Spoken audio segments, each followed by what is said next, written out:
ಅಮ್ಮ ಇನ್ನೂ ಒಂದು ತಗೋಬೇಕಿತ್ತು ಕಣಮ್ಮ. ಈ ಫ್ರೆಂಚ್ ಫ್ರೈಸು ಭಾಳ ಸಣ್ಣಕೈತಿ ಕಣಮ್ಮ. ಈ ದುಡ್ಗೆ ಬಿರಿಯಾನಿ ಬಂದಿರೋದು ಮುಚ್ಚೆ ಬಾಯ್ನ ಬ್ಯಾಡ ಬ್ಯಾಡ ಅಂತಂದ್ರು ಕೇಳ್ದಿದ್ದಂಗೆ ಏನ್ ನಾಟಕ ಆಡ್ಕೊಂಡು ಏನ್ ದೌಲತ್ ಮಾಡ್ಕೊಂಡು ಬಂದ್ಬಿಟ್ಟವಳೆ ಅಂತ ಹೇಳಿದ್ರೆ ಇವಳು. ಅಯ್ಯಯ್ಯಪ್ಪ ಇವಳು ಹಿಡಿಯಕ್ಕಾಯ್ತದೆ. ತಿನ್ನು ತಿನ್ನು, ಬೀದಿನಾಗ ಬಿದ್ದರು ನಾವು ತಿನ್ನೋದಂತೂ ಬಿಡಾಕಿಲ್ವಲ್ಲ, ತಿನ್ನು. ಅಮ್ಮ ಒಟ್ಟಿಗಿಟ್ಟಿಲ್ದಂಗೆ ತಿನ್ಬಿಟ್ಟು ಗ್ಯಾಸ್ಟ್ರಿಕ್ ಆಗ್ಬಿಟ್ಟು ತಲೆ ತಿರುಗಿ ಬಿದ್ದೋಗ್ಬಿಟ್ಟು ಸಾತ್ಕಿತ್ತು ಹೋಗ್ಬಿಟ್ರೆ ಏನಿಲ್ಲ, ಆಸ್ತಿನೂ ಹೋಯ್ತದೆ, ನನ್ನ ಗಂಡನೂ ಹೋಯ್ತಾನೆ, ಎಲ್ಲನೂ ಹೋಯ್ತದೆ. ನೋಡಮ್ಮ, ಜೀವನದಾಗೆ ಕಾಸೇ ಮುಖ್ಯ.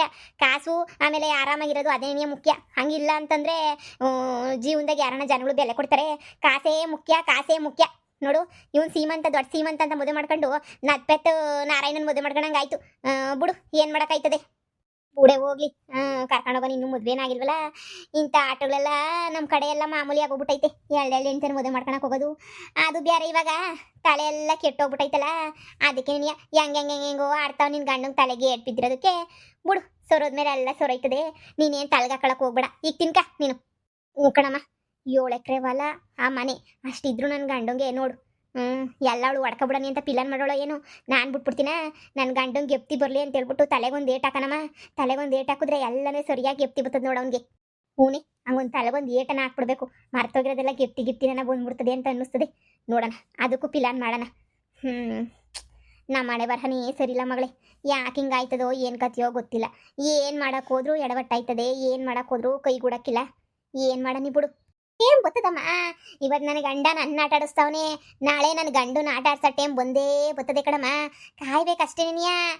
ಬೆಣ್ಣೆ ಸಂತಮ್ಮ ನಿಂಗೆ ಮೋಸ ಮಾಡ್ದಂಗೆ ನನಗೂ ಇವಳು ಮೋಸ ಮಾಡಕ್ಕೆ ನೋಡ್ತಾವಳೆ. ಬಿಟ್ಬಿಟ್ಟೆನ ನಾನು, ಆಸ್ತಿ ಪಾಸ್ತಿ ಎಲ್ಲ ಬರ್ಕೊಟ್ಬಿಟ್ಟೆನ ನಾನು. ಎಂಥದ್ದು ಬರ್ಕೊಡಕ್ಕಿಲ್ಲ, ಜೂಟ್ ಹಿಡ್ಕತೀನಿ. ಹಿಂಗಿದ್ರೆ ನೀನಿಯ ಬಾಯಿ ಬಜಾರಿ ಥರ ಇದ್ರೆ ನೀನಿಯ ಬಾಳು. ಇಲ್ಲ ಅಂತಂದ್ರೆ ಬಾಳಕ್ಕಾಗಕ್ಕಿಲ್ಲ ಮಗಳೇ. ಅದಕ್ಕೆ ಅಲ್ವ ಇವ್ರು ಮನೆ ಮುಂದೆನೆ ಕುಂತಿರೋದು.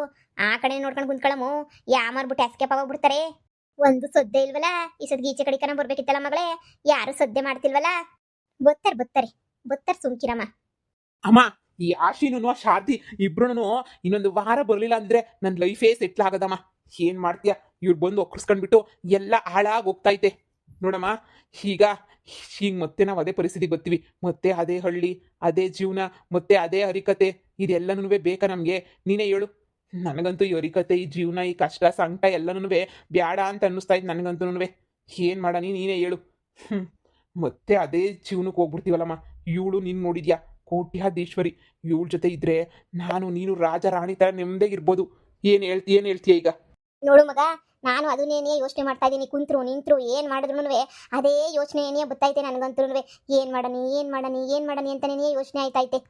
ಈಗ ಒಂದು ಏನಂತ ಹೇಳ್ತಾವ್ರೆ ಅಂತಂದರೆ ಅವರು, ನನಗೆ ಜಮೀನು ಮನೆ ಬರ್ಕೊಡ್ರಿ, ನೀವು ಹೆಂಗನ ಮಾಡ್ಕೊಳ್ರಿ ಅಂತ ಹೇಳ್ತಾ ಇದ್ರು. ಅಂದರೆ ಅವರು ಒಪ್ಕೊಳಲ್ವ ಗೊತ್ತಿಲ್ಲ, ಸುಮ್ಮನೆ ಮ್ಯಾಲ ಕ್ವಾಪಕ್ಕಂಗೆ ಅಂತ ಇದ್ರು. ಏನಾನ ಸಿಟ್ಟಿಗಿಟ್ಟೇನಾದ್ರೂ ಮಾಡ್ಕೊಂಡು ಏನಾರ ಇದು ಮಾಡ್ತಾರ ಅಂತ ಹೇಳ್ಬಿಟ್ಟು. ನನಗೂ ಒಪ್ಕೊಳಲ್ವ ಅಂತ ಗೊತ್ತಿಲ್ಲ. ನೀನು ನೆಂದಿದ್ದೇನು ಕೋಟಿ ಆಸ್ತಿ ಐತೆ. ಅಂದರೆ ಈಗ ಮದುವೆ ಮಾಡ್ಕೊಳ್ಳೋ ಹುಡುಗಿದು ಅವಳೇನಾರ ಮದುವೆ ಮಾಡ್ಕೊಳಕ್ಕೆಲ್ಲ ಹ್ಞೂ ಅಂದ್ಲು ಅಂತಂದರೆ ಆರಾಮಾಗೆ ನೀನು ಆಸ್ತಿ ಎಲ್ಲ ಅವ್ರ ಹೆಸ್ರು ಬರ್ಕೊಡೋದ್ರಾಗ ತೆಪ್ಪೇನು ಇಲ್ವಲ್ಲ. ಏನು, ಆ 7 ಎಕರೆ, ಆ ಊರಾಗಿರೋ 7 ಎಕರೆ ಬರ್ಕೊಟ್ಬಿಟ್ರೆ ನಿಜವಾಗೂ ಮುಂದೆ ಬಿಟ್ಬಿಡ್ತಾರಂತ? ಬಿಟ್ಬಿಡ್ತಾರಂತೆ. ಅಂದರೆ ಇನ್ನೂ ಒಪ್ಸಿಲ್ಲ, ಕೇಳಬೇಕಷ್ಟೇ. ಅವ್ರ ಮೊದಲೇ ದುಡ್ಗಾಸೆ ಜಾಸ್ತಿ ಪಡ್ತಾರೆ ನೋಡು. ಇಲ್ಲೆಲ್ಲ ಕೋಟಿ ಆಸ್ತಿ ಇಕ್ಕಂಡು ನಾವು ಯಾಕೆ ತಲೆ ಕೆಡಿಸ್ಕೋಬೇಕು ಮಗನೇ? ಹೋದ್ರೆ ಹೋಗ್ಲಿ, ಬಿಟ್ಟಾಕು. ಆ 7 ಎಕರೆ ಎಲ್ಲ ಮಾರಿದ್ರು, ಆ ಮನೆ ಅದು ಎಲ್ಲ ಮಾರಿದ್ರು 50 ಲಕ್ಷ ಬರೋಕ್ಕಿಲ್ಲ. ನಿನಗೂ ಗೊತ್ತಿರೋದು. ಈಗೇನೈತೆ, ಎಲ್ಲ ಮರುಭೂಮಿ ಇದ್ದಂಗೆ ಐತೆ. ಅದ್ರಾಗ ನಮ್ಗೆ 10 ಪೈಸೆ ಲಾಭ ಇಲ್ಲ. ಈ ಅದು ಇದು ಅಂದ್ರೂ ಭಾಳ ಕಷ್ಟ ಆಯ್ತದೆ ನೋಡು. ಸುಮ್ಮನೆ ನೀ ಬರ್ಕೊಟ್ಬಿಟ್ಟು ನನಗೂ ನಿಂಗೂ ಸಂಬಂಧ ಇಲ್ಲ ಅಂತ ಬರ್ಸ್ಕೊಬಿಡತ್ತಾಗೆ. ಹೆಂಗ್ ಗೊತ್ತಾಗ ನೀನಂತೂ ನೆಮ್ಮದಿಗಿತ್ತೀಯ. ಆ ಶಾರದಿ ಮಗಳಿಂದ ದೂರ ಇದ್ದಷ್ಟು ನಿನಗೆ ನೆಮ್ಮದಿನೇನಿಯ. ಐಡಿಯಾ ಏನೋ ಚೆನ್ನಾಗೈತೆ. 50 ಲಕ್ಷ ಯಾವ ಲೆಕ್ಕನೂ ಇಲ್ಲ. ಆದರೆ ಅವ್ರು ಒಪ್ಕೊಳಕ್ಕಿಲ್ವ ಅಂತ ಹೇಳ್ಬಿಟ್ಟಿನಿ. ಟೆನ್ಷನ್ ಆತೈತೆ. ಒಂದು ಕಿತ ಒಳಗಡೆ ಕರಿ, ನೀಟಾಗಿ ಕುಂತ್ಕೊಂಡು ಮಾತಾಡೋಣ. ಅದಕ್ಕೂ ಮುಂಚೆ ಇವಾಗ ನಮ್ಮ ಹುಡುಗಿ ಹೋಗೋಳಲ್ಲಮ್ಮ, ವಿಚಾರಿಸ್ಕೊಬತ್ತೀನಿ. ರಿಜಿಸ್ಟ್ರ್ ಮ್ಯಾರೇಜು ಅದು ಇದು ಅಂತ ಹೇಳ್ಬಿಟ್ಟು ಅವಳು ಬರಲಿ ಇರು. ಅವಳು ಬಂದಾಗ ಮದುವೆಗೆ ಏನಂತೇಳಿ ಏನು ಕತೆ ಅದನ್ನ ಮೊದಲು ಯೋಚನೆ ಮಾಡಿಬಿಟ್ಟು ಆಮೇಲೆ ಉಳಿದಿರೋ ನಿರ್ಧಾರವ ತಗೊಳ್ಳೋಣ. ಈಗ ಆಮೇಕಿಂದ ಇವಳು ಮದುವೆ ಮಾಡ್ಕೊಳಕ್ಕಿಲ್ಲ ಅನ್ನೋದು, ಅವಳಿಗೂ ಆಸ್ತಿ ಬರ್ಕೊಡೋದು ಮಾಡ್ಬಿಟ್ಟು ನಾನು ನೀನು ನಡು ಬೀದಿಗೆ ಬಂದ್ಬಿಡ್ತೀವಿ. ಮೊದಲೇ ಗೊತ್ತಲ್ಲ ಕತೆ ಏನು ಅಂತ ಹೇಳ್ಬಿಟ್ಟು. ಅದು ಒಂದು ಪ್ರಾಬ್ಲಮ್ ಏನೇನಿಯ. ಏನು ಮಾಡೋದು? ಇರು, ಅವಳು ಬರಲಿ. ಬಂದಮೇಲೆಲ್ಲ ಒಂದೇ ಕಿತ ಮಾತಾಡೋಣ. ಬೇಬಿ, ಅಯ್ಯೋ ನೀನು ಬಂದ, ತುಂಬ ತುಂಬ ತುಂಬ ಥ್ಯಾಂಕ್ಸ್. ನಾನು ಅರ್ಥ ಮಾಡ್ಕೋತೀಯ ಅಂತ ಅಂದ್ಕೊಂಡಿದ್ದೀನಿ. ನೋಡು, ನಮ್ಮಮ್ಮ ಹೇಳ್ತಾವ್ರೆ, ನೀನು ನನಗೆ ತಲೆಗೆ ಬಿದ್ದುಬಿಟ್ಟು ಹಳೆದೆಲ್ಲ ಮರ್ತೋಗ್ಬಿಟ್ಟಿದ್ದೀನಂತೆ. ಅವಳು ಯಾರು ಅಂತ ಸಹ ನನಗೆ ಗೊತ್ತಿಲ್ಲ. ಪ್ಲೀಸ್ ಬೇಬಿ ನಾನು ಅರ್ಥ ಮಾಡ್ಕೊ. ನಾನು ಅವ್ರನ್ನ ಹೆಂಗಾದ್ರೂ ಮಾಡ್ಬಿಟ್ಟು ಮ್ಯಾನೇಜ್ ಮಾಡ್ಬಿಟ್ಟು ಕಳಿಸ್ಬಿಡ್ತೀನಿ. ಅವ್ರಿಗೆ ಬೇಕಾದರೆ ನಾನು ಹೆಂಗೋ ಏನೋ ಸ್ವಲ್ಪ ಕೊಟ್ಟು ಮಾಡಿ ಏನೋ ಮಾಡ್ಬಿಟ್ಟು ಕಳಿಸ್ಬಿಡ್ತೀನಿ. ನೀನು ಅರ್ಥ ಮಾಡ್ಕೊ. ನಾನು ನೀನು ಮದುವೆ ಮಾಡ್ಕೊಂಡ್ರೆ ಲೈಫ್ ತುಂಬ ಚೆನ್ನಾಗಿರುತ್ತೆ. ಅಮೆರಿಕಾಗೆಲ್ಲಾದ್ರೂ ಹೋಗ್ಬಿಟ್ಟು ಸೆಟಲ್ ಆಗ್ಬೋದು.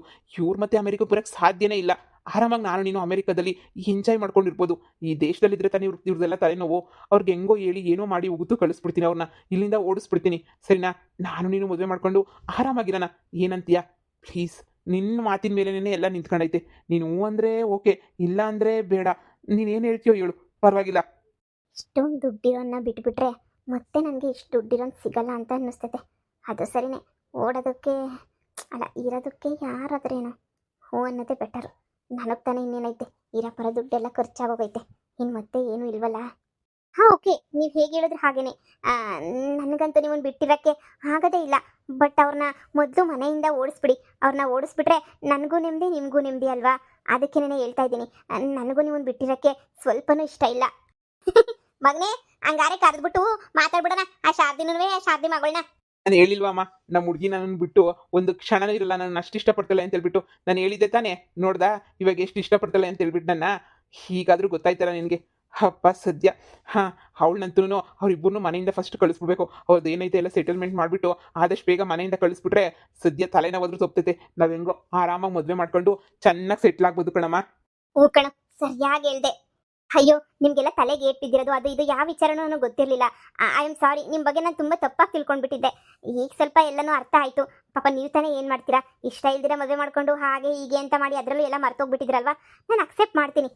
ನೀವೆಲ್ಲನೂ ಸುಳ್ಳು ಹೇಳಿಲ್ಲ. ನೀವು ನನ್ನ ತುಂಬ ಇಷ್ಟಪಟ್ಟಿದ್ದೀರ ಅಂತ ನಾನು ನಿಜ ಅರ್ಥ ಮಾಡ್ಕೊಂಡ್ಬಿಟ್ಟಿದ್ದೀನಿ ಇವಾಗ. ಹೀಗೆ ಪರವಾಗಿಲ್ಲ. ನನಗಂತೂ ಸೆಕೆಂಡ್ ಹೆಂಡ್ತಿ ಆದ್ರೂ ಏನು ಬೇಜಾರಿಲ್ಲ. ಯಾಕಂದರೆ ಅವ್ರಿಗೇನು ನೆನಪಿಲ್ವಲ್ಲ. ಅವ್ರಿಗೆ ನೆನಪಿರೋದೆಲ್ಲ ಬರೀ ನಾನು ಅಷ್ಟೇ ನೆನಪಿರೋದು, ಬೇರೆ ಏನೂ ನೆನಪಿಲ್ಲ ಇವರಿಗೆ. ತುಂಬ thanks baby, thank you so much. I love you so much baby. ಸರಿ, ಅವ್ರನ್ನ ಹೆಂಗಾದ್ರೂ ಮಾಡಿ ಸ್ವಲ್ಪ ಪ್ಲಾನ್ ಮಾಡಿ ಏನೋ ಅಲ್ಪ ಸ್ವಲ್ಪ ಏನಾದರೂ ಕೊಟ್ಬಿಟ್ಟು ಅವ್ರಿಗೆ ಇಲ್ಲಿಂದ ಕಳಿಸ್ಬಿಡ್ತೀನಿ. ಬೇಬಿ, ಆಮೇಲೆ ಅರ್ಧ ಆಸ್ತಿ ಎಲ್ಲ ಬರ್ಕೊಡಕ್ಕೆ ಹೋಗ್ಬಿಡಿ. ನಮಗೆ ಬೇಡವಾ? ಎಲ್ಲ ಬರ್ದು ಕೊಟ್ಬಿಟ್ರೆ ಸ್ವಲ್ಪ ಏನಾದರೂ ಅದು ಇದು ಅಂತ ಹೇಳ್ಬಿಟ್ಟು ಕೊಟ್ಟು ಕಳಿಸ್ಬಿಡಿ. ನೀವು ಬೆಂಗಳೂರಾಗಿರೋ ಪ್ರಾಪರ್ಟಿ ಅದು ಇದು ಎಲ್ಲನೂ ಏನು ಕೊಡಕ್ಕೆ ಹೋಗ್ಬೇಡಿ ಪ್ಲೀಸ್. ಇಲ್ಲೇ ಏನಾದರೂ ಇದ್ದರೆ ಅದನ್ನೇ ಸ್ವಲ್ಪ ಹಳ್ಳಿ ಕಡೆ ಇರೋದನ್ನೇ ಕೊಟ್ಟು ಕಳಿಸ್ಬಿಡಿ. ಬೆಂಗಳೂರಾಗಿರೋದೆಲ್ಲ ಏನು ಕೊಡಿಸ್ಬಿಡಿ. ಹಾಗಂತ ನನಗೇನು ದುರಾಸೆ ಇಲ್ಲ, ನಂದೇ ಬೇಜಾನಿದೆ. ಆದರೆ ಅಂಥವ್ರಿಗೆಲ್ಲ ಯಾಕೆ ಕೊಡಬೇಕು ಅಂತ ಅಷ್ಟೇನೆ. ಅಲ್ಲ ಕಣವ, ಹೋಗ್ಬಿಟ್ಟು ಅಂತಿತ ಮಾತಾಡ್ತೀವಿ. ಅಲ್ಲ ಒಂದ್ಸಲ ಮಾತಾಡ್ಬಿಟ್ಟು ನೋಡ್ತೀವಿ. ಅವ್ರೇನು ಒಪ್ಕೋಬೇಕಲ್ಲ, ಒಪ್ಕೋತಾರೋ ಒಪ್ಕೊಳಕ್ಕಿಲ್ವೋ ಅದು ಗೊತ್ತಿಲ್ಲ. ಆದ್ರೂ ಒಪ್ಪಿಸೋಕ್ಕೆ ನಾನು ಪ್ರಯತ್ನ ಪಡ್ತೀನಿ. ಅವರಿಬ್ರಿಗೂ ದುಡ್ಡಿನ ದುರಾಸೆ ಜಾಸ್ತಿ. ಸರಿನಾ? ನಾವೇನಾದ್ರೂ ಇವಾಗ ಒಪ್ಸೋಕ್ಕೆ ಪ್ರಯತ್ನ ಪಟ್ಟು ಒಪ್ಸಿದ್ರೆ ಖಂಡಿತ ಒಪ್ಕೊಂತಾರೆ. ಅದಕ್ಕೆ ನಾನು ಪ್ರಯತ್ನ ಪಡ್ತೀನಿ. ಹೋಗಿ. ಸರಿ ಅತ್ತೆ. ಅಮ್ಮ ಬಾ, ಆ ಮನೆಯಾಳಿಗಳ ಹತ್ರ ಮಾತಾಡೋಕ್ಕೆ ನೀನೇ ಸರಿ. ಅವ್ರಿಗೆ ಸರಿಯಾಗಿ ಮಾತಾಡ್ಬಿಟ್ಟು ಸರಿಯಾಗಿ ಎಲ್ಲನೂ ರುಬ್ರುಬ್ ಆಗ್ತೀಯ ಸರಿಯಾಗೇನೆ. ಸರಿ ನಡಿ, ಹೋಗೋಣ ನಡಿ. ಹೋಗ್ಬಿಟ್ಟು ಅವ್ರ ಹತ್ರ ಏನೈತೆ ಎಲ್ಲ ಮಾತಾಡ್ಬಿಟ್ಟು ಅವ್ರಿಗೇನೋ ಸ್ವಲ್ಪ ಸೆಟ್ಲ್ಮೆಂಟ್ ಮಾಡಿಬಿಟ್ಟು ಕಳಿಸ್ಬಿಡೋಣ ನಡಿ. ಹಬ್ಬ ಸದ್ಯ ಇವನಲ್ಲಿ ಅವಳ ಹೆಂಡತಿ ಮಾತು ಕೇಳಿ ನನ್ನ ಕೈ ಬಿಟ್ಬಿಡ್ತಾನೇನೋ ಅಂತ ಅನ್ಕೊಂಡಿದ್ದೆ. ಮತ್ತೆ ಬೀದಿ ಬಿಕಾರಿ ಯಾವಾಗ್ಬಿಡ್ತೀರಲ್ಲ ನಾನು ಅಂತ ಹೇಳ್ಬಿಟ್ಟು. ಈ ಮನೆ ಇನ್ನೂ ಎಷ್ಟು ದಿನ ಅಂತ ಹೇಳ್ಬಿಟ್ಟು ಬಾಡಿಗೆ ಕಟ್ಕೊಂಡು ಅದು ಮಾಡ್ಕೊಂಡು ಇದು ಮಾಡ್ಕೊಂಡಿರಲಿ. ಫಸ್ಟ್ ಇಲ್ಲಿಂದ ಹೊರಟು ಹೋಗ್ಬಿಡ್ಬೇಕು ನಾನಂತೂ. ಮದುವೆ ಮಾಡ್ಕೊಂಡು ಅಮೇರಿಕಾಗೆ ಹೋಗಿ ಸೆಟ್ಲ್ ಆದರೆ ಆಮೇಲೆ ಹೆಂಗೋ ಮ್ಯಾನೇಜ್ ಮಾಡಿದ್ರಾಯ್ತು. ಮದುವೆ ಆದಮೇಲೆ ಅವನೇನು ಮಾಡಂಗವನೇ, ನಾನೇನು ಮಾಡಂಗಿದ್ದೀನಿ. ಮದುವೆ ಆಗೋಗ್ಬಿಡುತ್ತಲ್ಲ, ಒಂದು ಸ್ವಲ್ಪ ದಿನ ಅಮೇರಿಕಾದಲ್ಲಿದ್ದು ಲೈಫ್ ಲೀಡ್ ಮಾಡಿಕೊಂಡು ಹೆಂಗೋ ವಾಪಸ್ ಬಂದರೆ ಆಯಿತು. ಹಬ್ಬ ಸದ್ಯ ನನ್ನ ನಾಟಕ ಅಂತ ಇವನಿಗಂತೂ ಗೊತ್ತಾಗಿಲ್ವಲ್ಲ, ಅದೇ ನನ್ನ ಪುಣ್ಯ ಅಂತ ಹೇಳಿದ್ರೆ.